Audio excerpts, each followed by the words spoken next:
This podcast is brought to you by Penji. Penji is a creative subscription service that gives you access to pre-vetted, agency-trained creatives from all over the world. From graphic design to illustrations to social media management and web development, it's all included for one monthly price. It's time to say goodbye to the hassle of searching for top-notch creative talent. With Penji, you get quality and consistency delivered right to your inbox every day, carefully crafted for you by humans.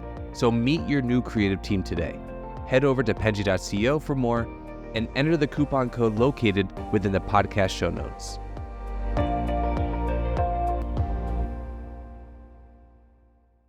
All right. Hello, everyone, and welcome to the Fully Managed podcast where we discuss marketing and business tips to help assist you on your business journey. I'm your host, Shannon, Penji's partnership coordinator, and I'm joined here today with a very special guest, Brent Feldman from Matchbox Design Group. Thank you so much for joining me today. Absolutely. Thank you so much for having me on. I appreciate that. Could you please start by telling us a little bit about yourself, anything that you think would be relevant for the audience to know, and anything also in your business career leading up to this point that you think would be nice for anyone to know you think is important? Awesome. Yeah. I am the CEO of Matchbox Design Group. Started this company basically in 2006 with a business partner, and we dreamed of having a better agency and a cool one that had a great environment and did cool stuff. And we set out to kind of make that our goal. And yeah, over the course of 18 years, which is actually really wild to think about, been that long. Wild. Yeah, Congratulations. thank you. A lot of people look forward to getting to that extent, so that means longevity is super important. Oh, definitely. Yeah, it's been fun and it's always interesting, and we've been growing little by little, over the years, and you just had an increase 20% year over year, which was wonderful for last year. So yeah, so the organization is really built around doing website design and development and search engine optimization. We started doing website design and development as soon as we started the business. That was really a core service that my business partner and I had shared talents in, and that's why we kind of started out with that service. And then in 2012, we added SEO as a service, and have been growing it ever since. But it's a lot of fun. I feel like as far as my background and what led into this is that, I went to school for advertising and marketing, business management minor, and then a web design and development certificate. I actually really did everything in school that kind of led me, and I feel like that's got to be a case study. It's so unusual because no one ever does that. Every time I talk to a marketer, they're like, "Yeah, I didn't go to school at all," or I used to be in wrestling." Yeah. Our lead digital strategist, he has a psychology degree. Yeah. And we That's had very all- smart, actually. That's a good degree to have for that. It's clutch. Actually, that is it, because thinking about, human behavior and how people might respond to certain things, incredibly helpful for marketing. So anyway, yeah, I know that's where I'm like, yeah, I feel like I gotta be one of the few that actually ended up in a field that resonates. Incredible. Yeah, you don't see that as often. I actually love the marketing profession because I do feel like everyone has a different perspective on how to do it because of all the varying backgrounds that they have. And it's very interesting to hear where people come from when going into it because like, I guess, I don't know if I should say everyone could do this role because that takes away from all these people who are very successful at it. Yeah. It's very cool to see I feel like it's one of those professions that you see so many different people from different backgrounds be in it, whereas like a more streamlined profession that, the first thing that comes to my mind is doctor, because you obviously have to have a certain level of training leading up to that. But I think it's very interesting and cool because you get new knowledge from everyone you talk to. Yeah, definitely. Absolutely. But it's fun. It's a lot of fun. That's fun. Okay, since you've been around for so long, that's really cool. You get to give more insight on specific things. So, what do you think on the digital marketing landscape? What do you think has really evolved in that time that you've seen? Ooh. I will say that from 2006 till now, I think people use the web for a lot more of their lives than they did in 2006. I will say that it's something that's so pervasive. I remember in 2006 when I had a Windows phone. This was like pre, iPhone, but it was really cool to be at the forefront of like what was mobile computing. And then like, it was like not many people had these phones, but it was like one of those things that, we were total nerds and we thought this was actually like a lot of fun. And then to watch that ecosystem develop and mobile devices, mobile computing, mobile browsing, all that sort of stuff. So I will say that, yeah, the internet just plays such a larger role in people's lives now than it did back, when we started. But it's great. It's been great for our business. I think we knew we were on to a market that was going to grow, but never could have imagined that it was going to be as expansive as it is. Oh yeah, I think that's definitely I think one of the cool things about agency work is that it was one of maybe the only professions that, depending on who your interest group is or your clientele, but it's one of the only professions that like COVID didn't kill. Because it was all online, or could be all online and remote from the get-go. So going and doing that is like, oh, okay. Unless you're working with just small businesses, which that could have been detrimental. I've definitely talked to some No, folks it where was that's it not. was actually it was wonderful. I was talking to somebody about this just yesterday, and we grew 5% in 2020. It's not much, but I'm thankful That's not that still we would crack, and like lose revenue, but we did we grew, and I it's a testament to our clients, the people we were serving, and definitely just trying to help them out navigating uncertain times, as well. But yeah, I will. Yeah, it we very easily transitioned into doing remote work. And as you can see, like, I'm at my house. This actually became a really good thing for us. Actually, like working remotely because of the pandemic, it got us the opportunities to hire people in other states and, yeah. around the country and actually even around the world. So I will say pushing remote was, even though I don't fondly look back on the pandemic, but I will say what it did for us to be able to get to this point, work remotely, and then hire people in other places has been wonderful. Yeah, and it's definitely, I'm sure that I never really thought about it like this, but I'm sure COVID definitely pushed a lot of businesses that were hesitant to do more online things. Like they kind of had to in order to like save themselves. Of course, if they're only a storefront and there's no way of like doing everything digitally, then of course like that's very, very hard. But if there's a transitional period that you're able to capitalize on and be able to interact with an agency that's going to help you do that, I think that's incredible. So it's kind of like maybe it was an important push for some people who were like behind on certain things. Yeah, definitely. I feel like it was super helpful. Now, the pandemic had created this like digital necessity for Mm. like, people to think about, how they were serving their clients. I know that obviously changed restaurants a lot, to where, online ordering became, ultimately imperative. And I feel like apart from the abruptness that it forced the change, the overall change that pushed people in that direction, I think was actually super positive because now, when they were necessitating, like, when they had to get those tools and put them in place, I feel like that was a good platform for all this future stuff post pandemic. So yeah, definitely good luck. Right. It got them used to the idea too, I'm sure, because I'm sure there was a lot of businesses that were hesitant to be involved in this, and then or maybe saw like, oh, well, we're getting business anyway for without doing these things. So like what's the point? But then at this point, when if they can't get revenue without being involved in this, I think that hopefully that did help them transition to, improving their business model. Definitely. So you said that you were able to grow a lot during that time as a business. Do you think that what were the challenges that you faced, because you both oversee the design team and the SEO team? how do you balance like creativity, implementing data-driven strategies, like all this stuff that involves now two teams that are doing very different things. Yeah. Ooh, that's a good question. I will say that having the two sides are really helpful and important when approaching, you know, each discipline. And where I will say the digital marketing or SEO really helps inform the way we might approach a website design.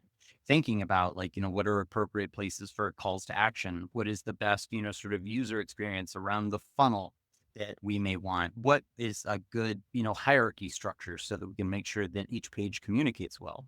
That is really helpful for SEO to kind of inform design and development. But then definitely the other way around, we feel it like our SEO service is extraordinarily strong because we have the implementation capabilities. So if like somebody needed a new landing page or they needed to fix, URL structure and hierarchy, if they needed a fix technical implementation of schema, those services are things that we can actually provide. We aren't just there to consult on it. We can actually do the implementation as well. And I feel like that's yeah, it's a real strength. It was interesting. We were actually talking about this just this morning, and I feel like just as much as like you could have all the good advice you want to give in the world, if you aren't able to practically put it in place, then obviously it just becomes good. Yeah, that's true. It's true. Yeah. Do you okay, so then do you kind of push your teams to interact as much as possible so that they're kind of doing this effectively, or is it kind of like one team says something and you kind of like convey it to the other team and then that's kind of how it works? Like what do you recommend the best strategy is for communication between teams, I guess? Absolutely. You know what? That is where I feel like facilitating contact between our SEO account manager, our support manager, Mark, that leads a lot of the support and just, ongoing updates of websites, them meeting and talking about not only the projects that are on the plate, things that need to be completed, but strategy and opportunity is incredibly important. Definitely facilitating more communication along that front is something that like, everybody has a goal of. There's plenty of Slack communication that goes on about like individual opportunities, whether something is possible or not. But honestly, having people meet on a regular basis to really not just talk about what needs to get done, but the future and software that's out there. Wow, with the advent of like, AI, there were certain ways that, like we all communicated around the team about like, hey, what are you doing with it? And that might trigger another person's like, ability to jump in and figure something out, or, just a new way to leverage the technology. I will say that's been one of the coolest things to watch, like our team talk about and have it, grow and be impactful. And it was like at the end of 2022. And I think, no, actually 23. And then it was like, I think, yeah, Chat GPT was really just, coming into, is it 22 or 23? Now I'm, yeah, looking on. It's 23. I'm pretty sure it's 23. Okay, cool. And right as like, Chat GPT was actually really starting to become more of a thing or talked about a little bit Mhm. more, our team exploring it and like doing some like just like sessions in person that we had a big in office meeting, and everybody realizing the capabilities of it and like, ask it this, ask it this. Mhm. Watching everybody get excited together was so. That's really nice. Yeah, it's really helpful to, especially when something new is coming out like that, is and advancing. It's really cool to communicate with your team about it because I I realized I was someone that was very hesitant about using ChatGPT when it came out. I am one of those people that is so afraid of not thinking for myself. Like I don't want to get out of it because I'm afraid I'm gonna get early onset Alzheimer's and I'm not gonna be able like my brain's gonna turn into mush if I rely on a robot to do something for me. Uh, which is so not gonna happen. um ChatGPT was something that I was hesitant using, but there's so many steps of the podcast that I realized talking to my boss about where he was like, "Why aren't you using ChatGPT for this?" Where it's like every podcast has 3 points of a summary that go in the description. And I was typing them out. I was going over the videos and typing out small little paragraphs for every video. And my boss was like, "Why don't you just upload the transcript ChatGPT say 3 main points. Took 2 seconds. And I was doing this all individually for every podcast I had filmed. It was taking so much of my time for no reason. It didn't even register to me that I could use that. It's so useful for so many tedious things that you you could do and waste brain power on, but it's not an effective use of your time. And I never even thought about it, but he, talking to him about it, he's like, yeah, you can just do that. Yeah, it is. Yeah. All right. Hold on. This is a hot take, but not really a hot. But it's you had mentioned you were like worried about doing like less thinking. I swear, I feel like I do more thinking now with like Interesting. ChatGPT, and it's really of like how do I get the system to do what I want it to do. So it's kind of like you're now turned into the manager, of like, all right, now how do I get this response out of something as opposed to me myself trying to act and do it. How do I get the right, sort of like output and and that's just articulating properly to the system to make sure that it gives you the right thing. But it's weird in this like idea of like really acting at a different level with the system. Yes, it's very strange. I actually someone said on the podcast the other day when we were talking about AI and ChatGPT about how um it has made their boss a more effective communicator because there's someone who gets very agitated easily and they don't know how to phrase like their responses in a polite way. So they'll send it through ChatGPT and say this nicer and then send that response instead of what they would send. And I never thought about it being used like It- that. But that's incredible. That's so smart. And I mean that probably does help them, learn to talk like that in a real level because they're reading the responses and realizing, oh, okay, I could say this instead of that. And now I know that, these are the options instead of like my brain being on angry mode. Yeah. Yeah, exactly. Actually, just processing your thoughts. Like, uh, I swear, this sounds so weird. Not using it as a therapist necessarily, but like really actually talking about like, why am I feeling this way? You can like ask Chat GPT things like that of exactly like, oh, why am I stewing about this? Google it anyway. It's just like Googling something like, why am I feeling, it's not crazy. Yes, definitely. So it's just, yeah, it's cool. People are finding like all sorts of things to do with it. And oh my God, and you're totally right with like doing like mundane tasks or like, yeah, The like, relief. oh, it's amazing. And yeah, for podcasts and stuff, there's a tool that will like clip out every, special moment from a podcast now. It'll like give you all the timestamps, the description, the titles, everything like that. So yeah, we're using a tool called Minvo that has been super helpful with that. Our So editing team definitely uses something like that as well, which is really helpful. Usually I record reels for them, just so that they don't have to determine it. I do it while I'm on the podcast. But sometimes it's difficult because I'm so rampantly ADHD, and if I'm like focused, I'm gonna miss like 2 sentences that someone said because I'm writing down 3 numbers. you should clip that into a moment. That should Oh be. yes, yes. They don't clip me. You're the important person. Oh, We focus on you. My favorite thing about ChatGPT, and this was when someone brought this up to me, I was like, oh my goodness.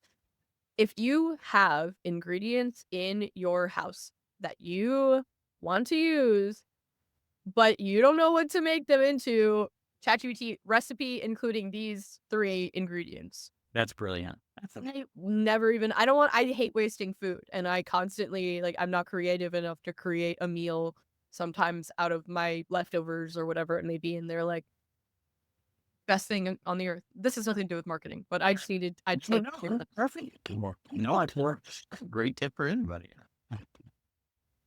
So, moving to a different topic since we're the ChatGPT is so helpful and everyone should use it, but we're talking about you. Okay, so how are you able to stay ahead of technologies like AI or like things that are advancing? You've been around for 18 years, so you have to be ahead of the game in some way. What are some maybe things that you have instilled in your company that help you stay updated on certain things? Communicate these new ideas or anything? Is it just Slack or do you have like regular meetings in which you uh plan to talk about things? What's it like? Yeah, definitely. We have a channel devoted to it to where on, in Oh, Slack, yeah, that like, here's new tools. I will say that there's also a service called actionable that I heard am about that, I think. yeah, which is really neat. I actually just get their newsletter and they're talking about like new apps all the time. And sometimes they're okay, like this is no offense to anybody's application, whatever the buildings have, they don't have a lot of relevance, but there's a lot of things that are incredible. And you're like, oh, wow, that's just a great, small tool. And usually they're lifetime subscriptions. So that has been really helpful. I will also say that I get like a bunch of different newsletters that I get hit with that like, look like here's a new technology, a new thing to look at. And Mhm. yeah, and even though I feel like newsletters are, I don't know, they can just clog up your inbox. Yeah. Like are really, really good about like introducing new technology. But otherwise, it's just like sharing and encouraging with the team because like, everybody is like, oh, look at what I found. And this is really neat. And we found tons of cool tools just like that, like the Minvo, the one that I mentioned. That one's great. There's all sorts of little, yeah, microservice tools that are all. That's really nice. So you actually, something else I noticed is you have an emphasis on accessibility for web design specifically. I actually had a previous podcast with, I don't know if you've heard of Accessibility specifically. Okay, so is it something that, and maybe this is just me not brushing up on my knowledge enough, but is it something that is incorporated based on your knowledge of accessibility needs for websites, or do you interact with another service that provides that accessibility? How do you incorporate this? Ooh, that's a good question. And actually, it's a little bit of both. Oh, okay. So we had we actually did partner with Accessibility to use their tool on a Mhm, few sites that we were using. We also partnered with Level Access, mhm, and they were formerly Essential Accessibility. Having a company like that that really is into giving advice and feedback, has actual testers with disabilities to like let you know, hey, this is what they experienced as they were using the website, and automated tools as well to find out if there's just like, missing alt text or like your field label needs to be above something. But it's something that as a company, we care about a lot. We feel like, the web should be for everybody. And it's really neat to have not only partners that can help augment and, take care of things, make sites more accessible, but it's fun doing the remediation work too. So as you're like taking care of like, issues on a site, you can see from an engineering or a development standpoint, like, oh, maybe I can like knock out a whole bunch of these depending on the way, how you approach something. And at the end of the day, the goal is really just to make it the websites, any web resource more accessible. And we've done remediation for like federal government software web applications, which is like super interesting. We've done remediation on obviously like, websites. And I refer to it as remediation because you can do pre-planning and you can definitely make sure that you're avoiding potential issues. There's like color contrast stuff that you want to make sure that there's enough contrast on a screen, on an image, text over an image so that people can read it. So you can plan design wise and, just implementation wise as well, but then you can also take care of issues that have occurred or like, hey, let's say, there's a site that's been up for like years and they haven't had any accessibility remediation. Then you can take care of those issues by, subscribing to the best practices, understanding the, WCAG guidelines, depending on what bar they're trying to meet. There's lots of ways of going about it, but accessibility is, it's cool. And at the end of the day, it's also all SEO friendly stuff. Like basically makes your site easier to read for anybody. And that includes bots, Google, crawlers, all that sort of stuff. So yeah, it's just good practice. Yeah, it was really nice to learn from Accessibility about how easy it is to implement that, and it's kind of like it feels like a no-brainer to me specifically. Not only, okay, say you do not care about accessibility at all, which you know, whatever, you have your opinions on that kind of person, but um, if you didn't care about accessibility at all, if you do care about profit, there are more people that will interact with your website based off of your website being accessible. So it makes no sense it doesn't make sense not to have your website be accessible to the Yep, world. exactly. So it's really nice to have that implemented. So it's good that you guys are focused on that. I mean, Yeah. It's just fun to do too, because at the end of the day, it's just, different kind of problem solving. Like, how can I make this page or, resource more accessible? So is there any big problem or difficulty that you run into often when doing website development that you think is something that you've had trouble with over the many years of being a company? I will say it's the hardest thing is sometimes estimating exactly what it's gonna take to redo something. But yeah, That's the saying. like, actually, it's funny from a technical standpoint. I don't think we've ever run into something that is just like, oh my god, that's impossible. And we said, yeah, it's great. Uh, we really, fairly technical team. My business partner, kind of heads up, the engineering team, and I will say that we haven't had problems on that front, but definitely when you're looking at an old site and you're looking at what you want to create, it's hard to, think about every single case and how you might go about it and what you might do. We're pretty darn good at estimating, but every once in a while, like you're like, oh my gosh, we didn't foresee, this. So it's tough. And I'd say for anybody else who's getting a website priced out and stuff, the way people go about building sites is all over the map. But having a little compassion towards that pricing aspect, that guaranteed they've probably done it before. It is a challenge, but that's what I would say is like, probably the biggest things. Like, even if you have a previous guideline, you're not going to remake the exact same site and just Mhm. hopefully you're going to improve the UX and you're going to maybe add features to it. And that's where no, you're trying to future cast. Yeah, no, I definitely can understand that that would be difficult because it's not something that's set in stone. Like you can put in all the normal hours and still, not be done. I think that's kind of a marketing campaign as well. Like you can expect results in a certain amount of time. Like you might think that you can, but it might just take a little longer. How do you navigate that situation if, say, a website is not done in the time span in which you provided your client? Generally, we're working off fixed bids, and so if it's like a time thing, if the worry is like, oh, we're not going to finish it within the deadline, that's where we will try to get ahead of it. And I would say for any transparency is the key, because Yeah. like people understand, like sometimes like it's really hard to hit a deadline. We do have rigorous project management, that we do for every single project. And we use Asana and we actually lay out everything page by page, what needs to be created within the site. And the more detailed you can be, or that you are during that process of like, saying, hey, here's what we have to kind of take on, the smoother, usually on time and on budget that project will be. But I will say, if there's anything getting out of like, out of hand in terms of like, oh, we're not going to hit the deadline, we're going to, have a big issue, that's where just making sure that you're transparent, telling the client as soon as you can ahead of time about, hey, this is what's happening, this is why, and let's work on a timeline. And everybody is generally understanding. And yeah, I wish I had something more enlightening, but it's like this simple formula of honesty.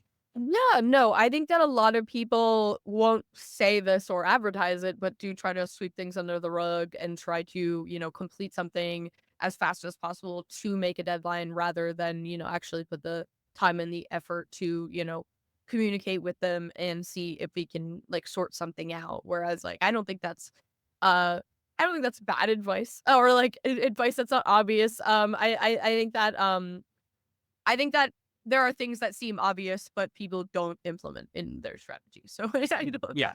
Yeah, definitely. Or it just seems like, the backing away from a problem or trying to, as you said, sweep it under the rug or something, like seems like an easier way out, and it never works. Always. Yeah, no, I but that people won't be happy. Maybe they'll, be like, okay, thank you, bye, and then they'll like give you a really bad review. Right. God.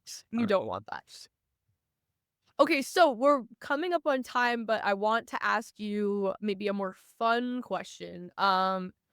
what is your, if you can think of it, if not, it's okay. I can replace the question with another fun question. Your favorite, maybe, okay, it can be favorite marketing campaign, it can be favorite um web design, something your favorite that you'd be able to talk about that you've done and are proud of. One that we've done that I feel like is like our favorite. I feel like there's a lot of stuff that we've done that is like really cool. Um, as far as like, we don't have any like slogans or phrases or anything like that. This is actually just for like a injury attorney, but like there's a change of something from, we were like, oh, we think this would, kind of work better.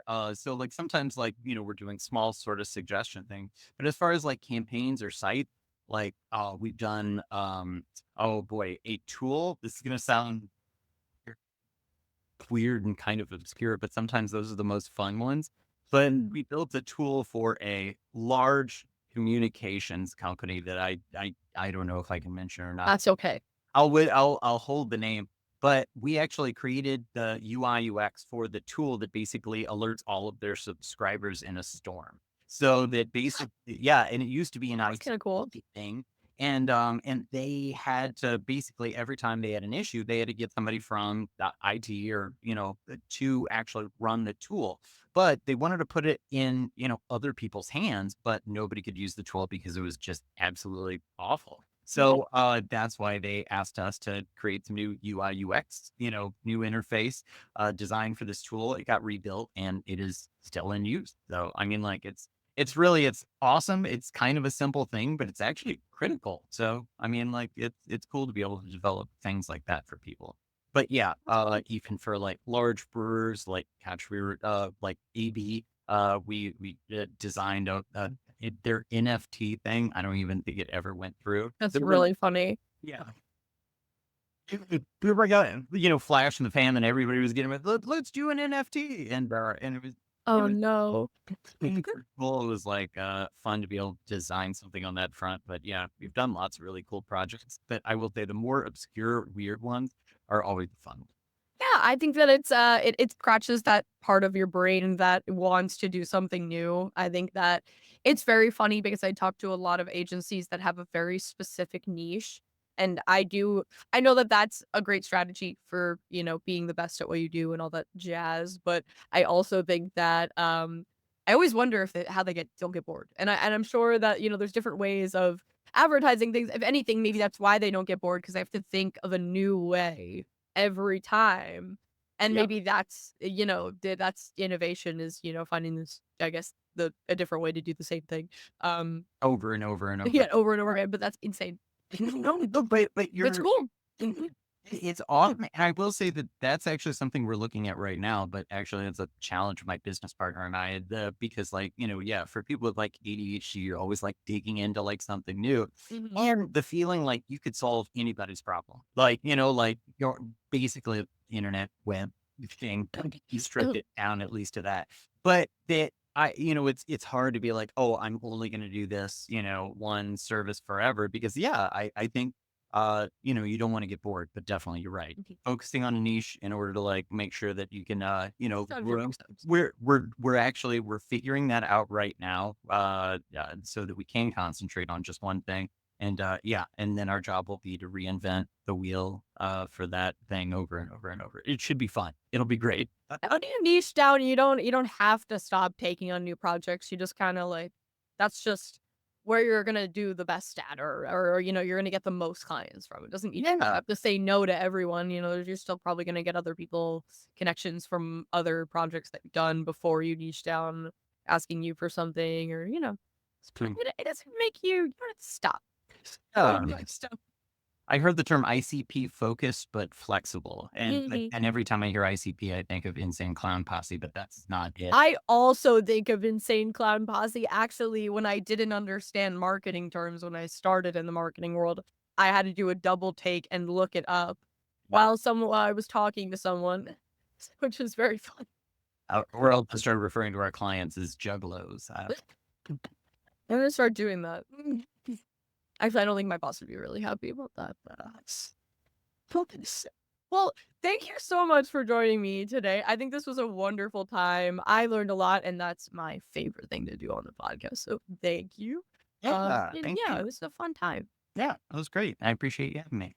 Thank you so much. And thank you everyone for watching. Your participation is just as important as ours. So thank you so much. And I hope you have a lovely day. Thank you for listening.